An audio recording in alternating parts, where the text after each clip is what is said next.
నమస్తే welcome to Abhinandana TV నేను మీ ఆదిత్య ముందుగా బులెటిన్ హెడ్లైన్స్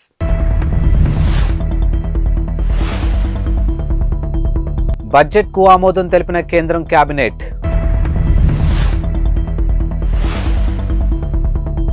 కేంద్ర బడ్జెట్ కు ముందు పెరిగిన వాణిజ్య గ్యాస్ సిలిండర్ ధరలు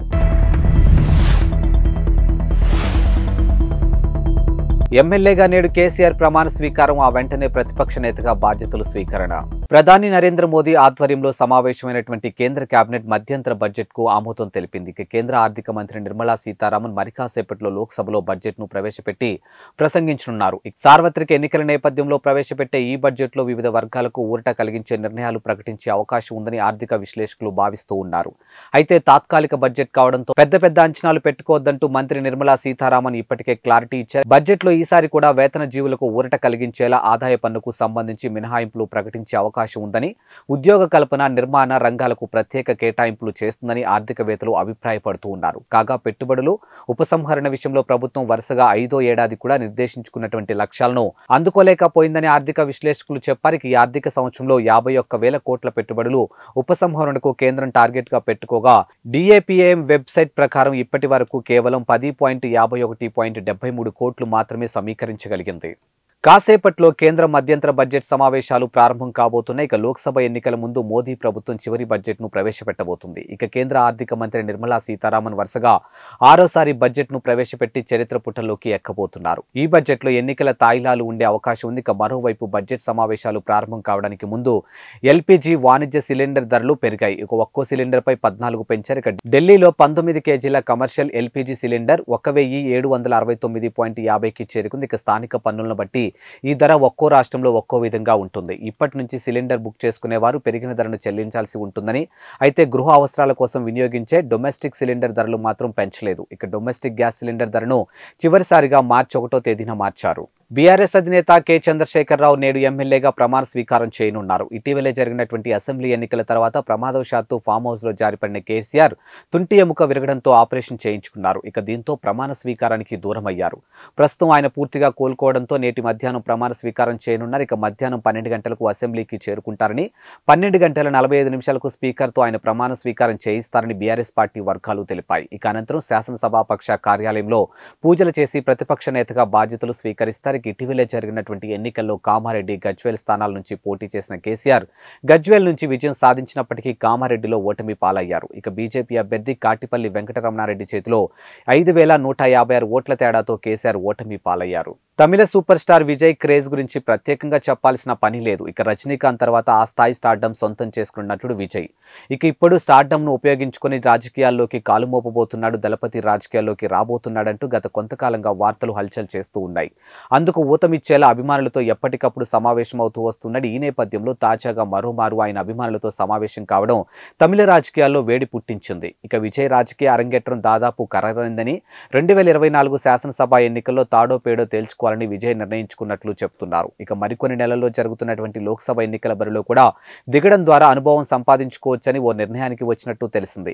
తన అభిమాన సంఘం విజయ్ మక్కల్ ఇయక్కం నిర్వాహకులతో ఇప్పటికే 4 సార్లు సమావేశమైన విజయ్ తాజాగా చెన్నైలోని పనేయూరులో 150 మందితో సమావేశమై పార్టీ పేరు, జెండా, అజెండా వంటి విషయాలను కూడా చర్చించినట్లు సమాచారం. పార్టీ పేరుతో ప్రజలు తమిళనాడు అభివృద్ధి కలిసి ఉండేలా తమిళ మున్నేట్రం కలగం అనే పేరును మొగ్గు చూపినట్లు తెలుస్తుంది. ఇదే పేరుతో ఎన్నికల సంఘం వద్ద పార్టీని నమోదు చేసినట్టు కూడా చెప్తూ ఉన్నారు. తమిళ సూపర్ స్టార్ రజనీకాంత్ రాజకీయాల్లోకి వస్తున్నట్టు ప్రకటించి ఆపై తప్పుకున్న వేళ విజయ్ మాత్రం పట్టుదలతో ముందుకెళ్తూ ఉన్నాడు.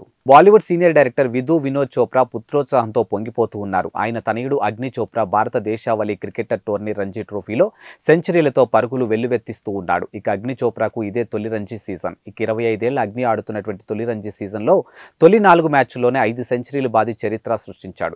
దేశావళి క్రికెట్ లో ఇలా తొలి 4 మ్యాచ్ల్లో సెంచరీలు చేసినటువంటి ఆటగాడు ఇతరొక్కడే. అగ్ని చోప్రా రంజీలో మిజోరం రాష్ట్రానికి ప్రాతినిధ్యం వహిస్తూ ఉన్నాడు.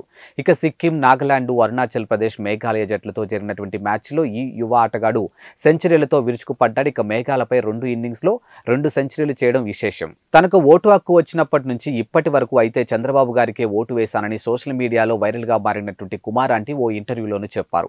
జగన్మోహన్ రెడ్డి మీకు ఇల్లు ఇచ్చి మేలు చేశారని ఓ ఇంటర్వ్యూలో మీరు చెప్పారని, దీంతో ఇది వైరల్ అయిందని, కానీ అసలు మీరు అభిమానించే పార్టీ ఏది అని ఓ యూట్యూబ్ మీడియా ప్రశ్నించింది. ఈ ప్రశ్నకు కుమార్ ఆంటీ స్పందిస్తూ తనకు ఓటు వచ్చినప్పటి నుంచి చంద్రబాబుకే వేశానని సమాధానం ఇచ్చారు. ఇప్పుడు ఇది ఎక్స్ సామాజిక వేదికపై ట్రెండింగ్ గాను మారింది. ఇక సోషల్ మీడియాలో వైరల్ గాను మారిన కుమార్ ఆంటీ ఇటీవల ఓ ఇంటర్వ్యూలో తన పేరు మీద ఎలాంటి ఆస్తులు లేవని, జగన్ వచ్చాక వచ్చినటువంటి ఇల్లు మాత్రమే ఊళ్ళో ఉందని చెప్పారు. ఇక తనకు ఆస్తులు ఉన్నాయని ప్రచారం జరగడంతో ఆమె ఈ వివరణ ఇచ్చారు. అయితే జగన్ తనకు ఇల్లు ఇచ్చిన అంశంపై నెట్టింట వైరల్ గాను మారింది. ఇదే సమయంలో మీరు అభిమానించే పార్టీ ఏది అని మరో యూట్యూబ్ ఛానల్ ప్రతినిధి అడిగితే తాను ఎప్పుడూ చంద్రబాబుకే ఓటు వేశానని చెప్పారు. ఆంధ్రప్రదేశ్ ముఖ్యమంత్రి వైఎస్ జగన్మోహన్ రెడ్డి ఈ నెల 10న విశాఖపట్నంలో పర్యటించున్నారు. ఇక 6 నుంచి నగరంలోని ఇందిరా ప్రియదర్శిని స్టేడియంలో ఆడుదాం ఆంధ్ర పోటీలు ప్రారంభం కానున్నాయి. ఇక 10న వైఎస్ఆర్ క్రికెట్ స్టేడియంలో నిర్వహిస్తున్నటువంటి ముగింపు కార్యక్రమానికి జగన్ హాజరవుతారు. ఆడుదాం ఆంధ్ర పోటీలో ఏపీలోనే ఒక్క జిల్లా నుంచి కనీసం 130 మంది చొప్పున రాష్ట్రంలో 26 జిల్లాల నుంచి క్రీడాకారులు పాల్గొంటారు. కాగా జీవీఎంసీ, వీఎంఆర్డీఏ సంయుక్త ఆధ్వర్యంలో త్వరలో 1500 కోట్లతో పలు అభివృద్ధి పనులకు ముఖ్యమంత్రి జగన్ ప్రారంభోత్సవాలు శంకుస్థాపనలు చేయనున్నట్టు కలెక్టర్ డాక్టర్ ఏ మల్లికార్జున తెలిపారు. ఇప్పటికే పలు పనులు పూర్తయినట్లు పేర్కొన్నారు. అలాగే సార్వత్రిక ఎన్నికల కోసం ఏర్పాట్లు చేస్తున్నామని, ఎన్నికల నిర్వహణ కోసం జిల్లాకి 14,000 మంది సిబ్బంది హాజరవుతారని కలెక్టర్ తెలిపారు. Ongole YCP MP ticket Magunta శ్రీనివాసరెడ్డికే ఇవ్వాలని ఒంగోలు ఎమ్మెల్యే బాలినేని శ్రీనివాసరెడ్డి కొంతకాలంగా పట్టుబడుతున్న సంగతి తెలిసిందే. అయినప్పటికీ ఆయన మాటలు హైకమాండ్ ఇంతవరకు పట్టించుకోలేదు. ఈ నేపథ్యంలో ఒంగోలులోని తన నివాసంలో ఆయన మాట్లాడుతూ ఆసక్తికర వ్యాఖ్యలు చేశారు. మాగుంట విషయంలో జిల్లాలోని ఎమ్మెల్యేలు, సమన్వయకర్తలు పట్టి పట్టినట్లుగా వ్యవహరిస్తున్నారని, తాను మాత్రమే హైకమాండ్తో ఎందుకు ఘర్షణ పడాలని ప్రశ్నించారు. ఎంపీగా ఒక స్థాయి ఉన్న వ్యక్తిని అయితేనే బాగుంటుందని తన భావన అని బాలినేని చెప్పారు. ఇక మాగుంట ఎంపీ అయితే జిల్లాలో అన్ని నియోజకవర్గాలకు లాభమేనని ఉద్దేశంతో తాను పట్టుబట్టానని తెలిపారు. ఇక ఎంపీ అభ్యర్థిగా ఎవరిని ప్రకటించినా తనకు అభ్యంతరం లేదని చెప్పారు. ఇక ఒంగోలులో 25,000 మంది ఇళ్ల పట్టాలు ఇస్తానని చెప్పిన హామీని నిలబెట్టుకోవడం పైన తాను దృష్టి పెట్టారని తెలిపారు. జార్ఖండ్ ముఖ్యమంత్రి పదవికి రాజీనామా చేసిన హేమంత్ సోరెన్ ని ఈడీ అధికారులు అరెస్ట్ చేశారు. ఇక నిన్న సాయంత్రం ఆయన్ను అదుపులోకి తీసుకున్న ఈడీ అధికారులు వెంటనే ఈడీ కార్యాలయానికి తీసుకుని వెళ్లారు. ఇక దాదాపుగా 7 గంటల సేపు సోరెన్ ను ఈడీ అధికారులు ప్రశ్నించారు. ఇక సీఎం పదవికి సోరెన్ రాజీనామా చేసిన నిమిషాల వ్యవధిలోని ఈ పరిణామాలు చోటు చేసుకున్నాయి. జేఎంఎం సీనియర్ నేత, రాష్ట్ర రవాణా శాఖ మంత్రి చంపై సోరెన్ సీఎం బాధ్యతలను స్వీకరించనున్నారు. ఇక హేమంత్ సోరెన్ స్థానంలో ఆయన భార్య సీఎం బాధ్యతలను స్వీకరిస్తారని పెద్ద ఎత్తున ప్రచారం జరిగినప్పటికీ చివరకు చంపై సోరెన్ ను ఎంపిక చేశారు. ఇక భూ కుంభకోణానికి పాల్పడినట్టు హేమంత్ పై ఈడీ అభియోగాలు మోపింది. మనీ లాండరింగ్ కేసులో ఆయనకు 3 సార్లు సమాన్లు జారీ చేసింది. ఇక 3 సార్లు కూడా సమాన్లకు సోరెన్ స్పందించలేదు. ఈ క్రమంలో ఆయన అరెస్ట్ జరిగింది. మరోవైపు తనకు ఈడీ సమాన్లు జారీ చేయడంపై హైకోర్టులో సోరెన్ పిటిషన్లు దాఖలు చేశారు. ఉదయం 10:30 సోరెన్ పిటిషన్పై హైకోర్టు విచారణ జరపనుంది. బీఆర్ఎస్ అధినేత కేసీఆర్ తన అల్లుడు హరీష్ రావుకి గడ్డి పెట్టాలని సీఎం రేవంత్ రెడ్డి వ్యాఖ్యలకు బీఆర్ఎస్ నేత సిద్దిపేట ఎమ్మెల్యే హరీష్ రావు కౌంటర్ ఇచ్చారు.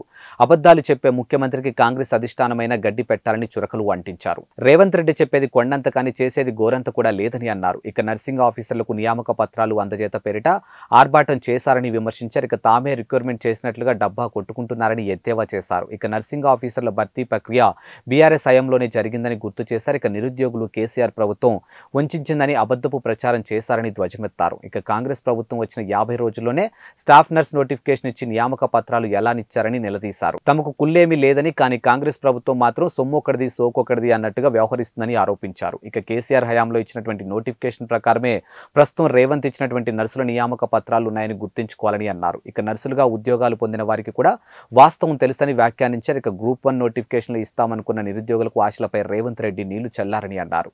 ఎన్నికల సమయంలో ఫిబ్రవరి 1వ తేదీన గ్రూప్ 1 నోటిఫికేషన్ ఇస్తామని ప్రచారం చేశారని గుర్తు చేశారు.